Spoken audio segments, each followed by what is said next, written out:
লেবু রস দিয়ে দেবো। মশলাটা ম্যারিনেট করে রেখেছি, মাখিয়ে দেবো মাছে। হাত দিয়ে মাখালে ভালো হবে।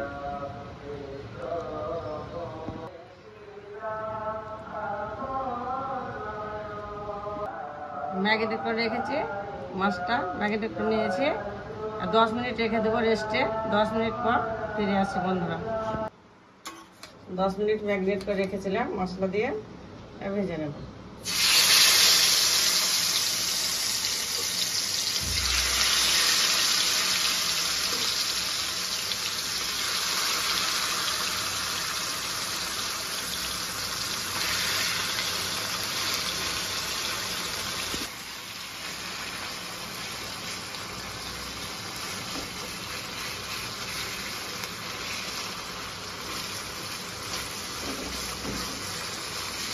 দারুণ মজাদার মাছগুলো।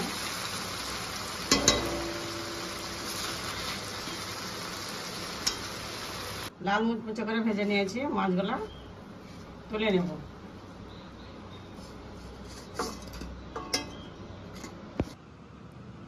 বন্ধুরা দেখুন, লাল মুচমুচে করে মাছ ভেজে নিয়েছি, মশলাদার মাছ ভাজা।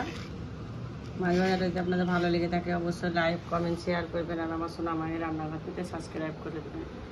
সবাই ভালো থাকবেন, সুস্থ থাকবেন, সাবধানে থাকবেন। আমার জন্য অনেক অনেক দোয়া করবেন।